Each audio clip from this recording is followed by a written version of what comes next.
This is Algebra 3 with trig, or let's call it Algebra 2 with trig, working on Unit 3. That sounds better. So we're graphing here, rational equations. What I notice is for us to determine a vertical asymptote, this is the denominator equal to 0. What makes the denominator 0? Well, here it's clearly 0. If x was 0, then the denominator would be 0. The horizontal asymptote, because the degree of the bottom, which is the exponent, the degree of the bottom is larger than the degree of the top. We don't have an x on top. So the top would be a degree of 0. The bottom is a degree of 1. The horizontal asymptote will be approaching 0. And the reason this is happening, I showed in a previous video, that if we think about the number and we divide it by a value for x, we get a number. You take that and divide it by a larger number of x, we get a much smaller number. Take your value, divide it by a much larger value of x, you keep getting smaller and smaller. So you are approaching 0 as x gets bigger. So that's what that's doing. It's approaching 0.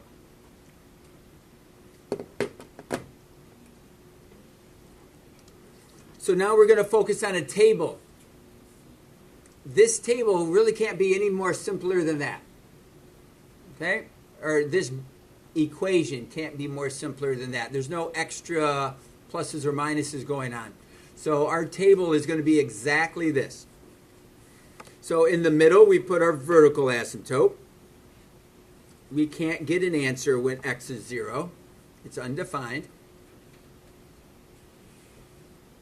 We can pick numbers to the right of that. What are some numbers that might work well with 5? 5 can work well with 5. 1 can work well with 5. 5 divided by 1 is 5. Nice easy number. 10 would work. That would get you a half. So when we have 1 here, we get negative 5. When we have 5 here, we get negative 1. So we can come over here and plot those. When x is 1, y is negative 5. When x is 5, x is negative 1.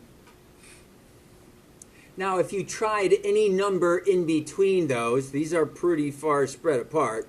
If you tried any number in between those, you would see that it would be curving from one side over to the other. It does not go straight across. Okay? Now, there's two different ways we can decide these points. You could either use this symmetry, because we have a vertical asymptote. We should draw those asymptotes in here. X equals 0. We have asymptote going through here at 0. That's you. So we could count 5 to the right and 1 down. So we go 5 to the left. 1, 2, 3, 4, 5, and 1 up. 1 over and 5 down. So we're going to go 1 to the left and 5 up. And it's going to curve in that same pattern.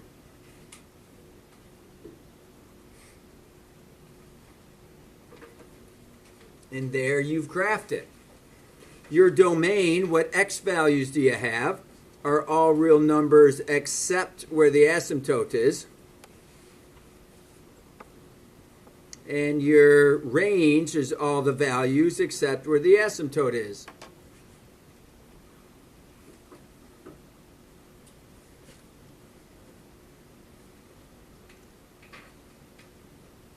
How is this equation different?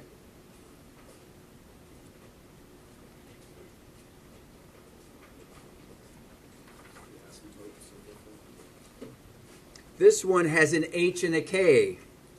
This is like saying f of x equals A over x minus h plus k. So what makes the denominator 0? That would be x equals 2. This first fraction, you look at it and you see the degree of the bottom is larger than the degree of the top, so that makes it 0. But then you add 2 more. It's wherever the k value is. This one did not have a k value. This one does have a k value. It's where the k value is. So in this case, it's y equals 2. So x equals 2 is your asymptote, and y equals 2. That is your asymptote. And it's good to label those.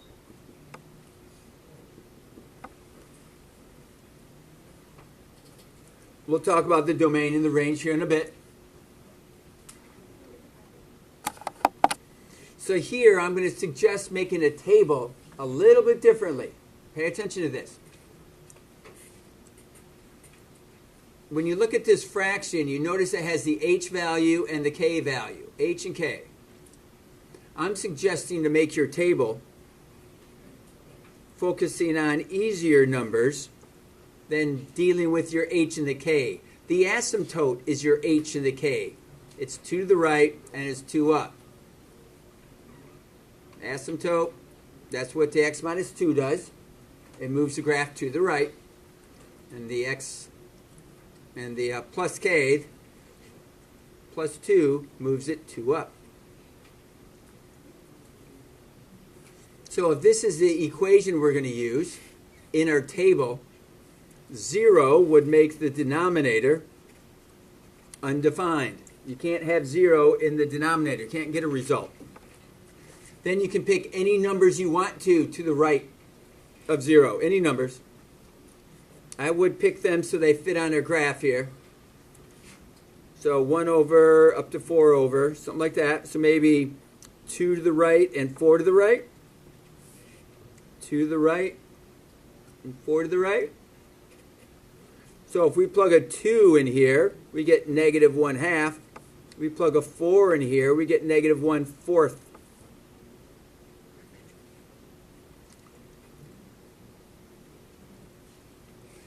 So we can plot those points now from going from this new asymptote location, because that is our h and the k. That's using our two values, our asymptotes, in our graph, but we're using easier numbers to do the calculations with. Rather than having to add and subtract in our calculations, all we had to do is divide. So from here, we're going to go to the right, and we'll go down 1/2. We'll go 4 to the right, and we'll go down 1/4. Are we surprised that it's approaching closer to the asymptote? Isn't that what it does?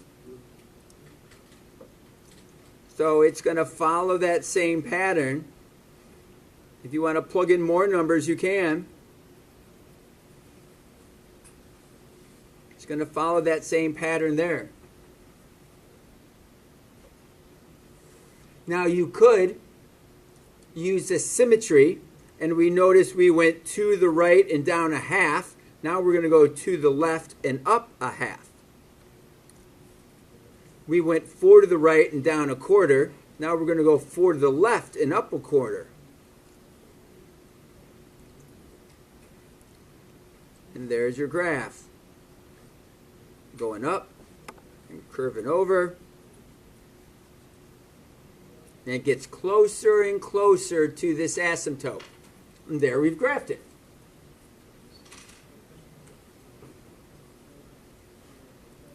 Our domain is all real numbers except what value? What can x not be? It can't be the asymptote, which is 2. In all real numbers except y equals 2. because that's our asymptote for the y values, the range.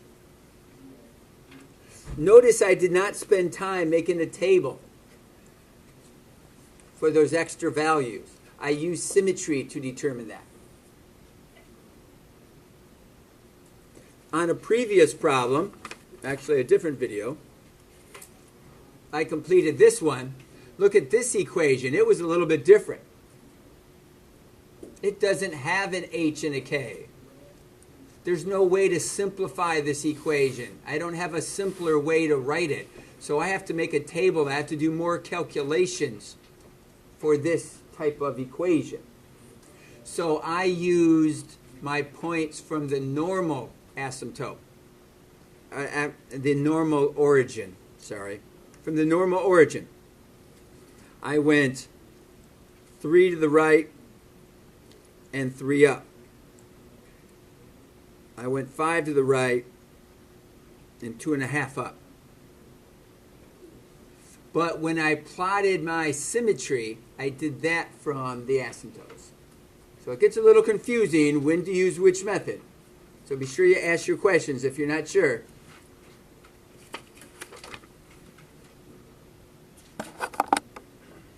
All right, we'll come down to some equations.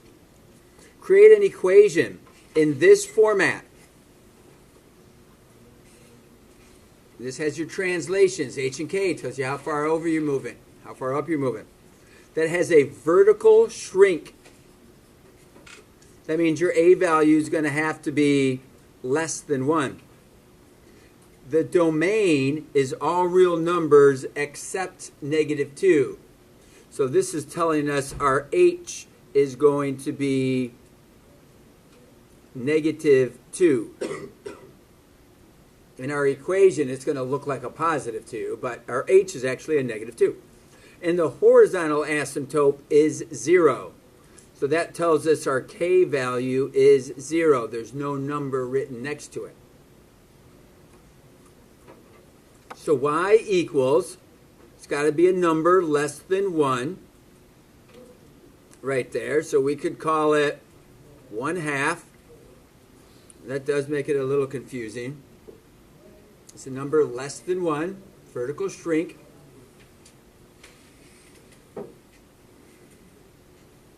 X minus a -2 plus 0. You need to do the problem. It's fine. Yeah.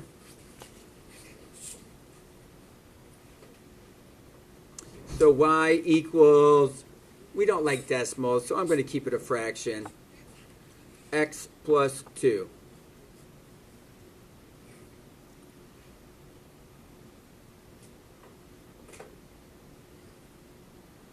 The numerator is less than 1,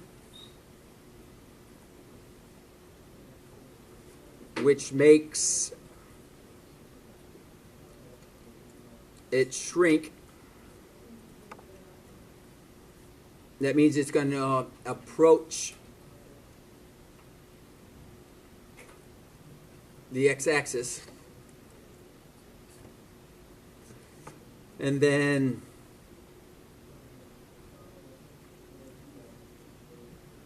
it's translated 2 to the left. So we use x plus 2 to translate it to the left.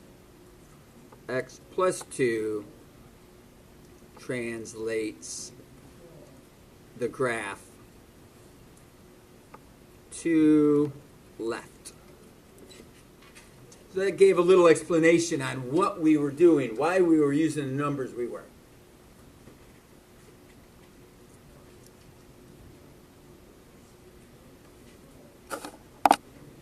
Create rational functions in this format that has a vertical asymptote of -5. So a vertical asymptote is going up and down. So our H value is going to need to be 5. So x minus 5 makes it at negative, well, no, I'm saying that wrong. h is negative 5. That makes it moves over. It's going to look like x plus 5, just like we had in the previous problem. And the range is going to be all real numbers except 6, so that means our k value is going to be 6. It doesn't say anything about the requirement of A. It doesn't say anything about a reflection. It doesn't say anything about a stretch or a shrink. So you can use any number for the top. X minus negative 5 plus 6. So that's x plus 5, and there's 6. That would be your equation. You can use any number you want to for 3, but this has to be x plus 5, and that has to be plus 6.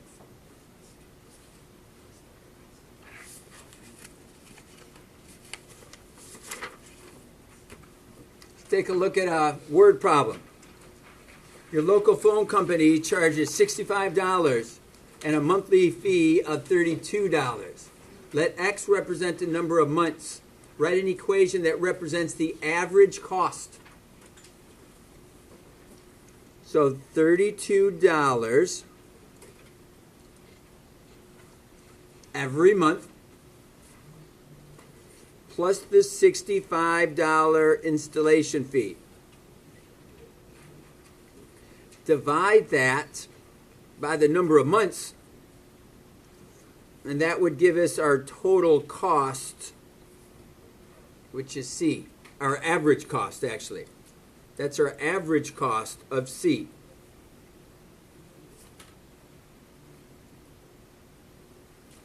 So to think about asymptotes, we have a horizontal asymptote. How do we determine that?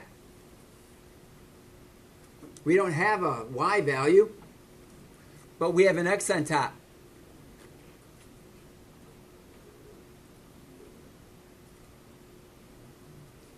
Degree of the top and bottom, or numerator and denominator, are the same. They're both the same. Degree of 1, degree of 1. So we use the leading coefficients. So the horizontal asymptote is y equals 32. That's the cheapest the average can be. The vertical asymptote, what makes the denominator 0? When x is 0.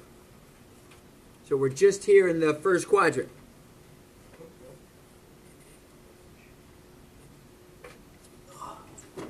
If we were to plot some points, we would actually have to plug them in. That's the only way we can make a table for this.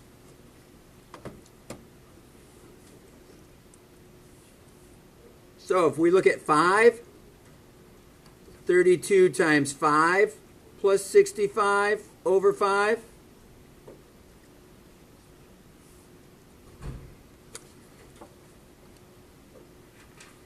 $32 times 5 plus 65 divided by 5. That would be up at 45. If we did it for 10, 32 times 10 plus 65 divided by 10, that would be at 38. You're watching it get closer to that line of 32. 32 times 15 plus 65 divided by 15.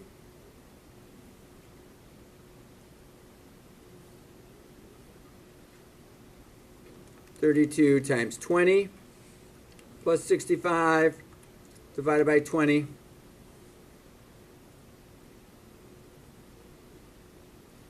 $32 times 25 plus 65 divided by 25. And then we're ending on 32 times 30 plus 65 divided by 30. So you see that it's getting closer and closer to y equals 32. It's going to take more months than 30 to get there. It'll never hit 32. How many months until we get to 33 and a quarter? We won't get to 32, but when will we get to 33? That's 32 plus 65 over x equals 33 and a quarter. We did this one in our homework last night. Cross multiply.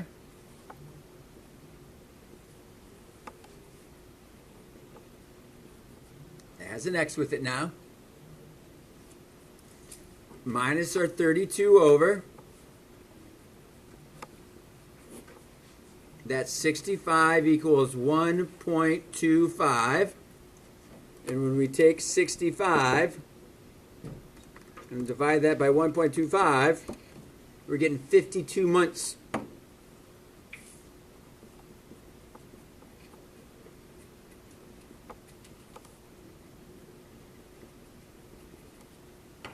There we have it.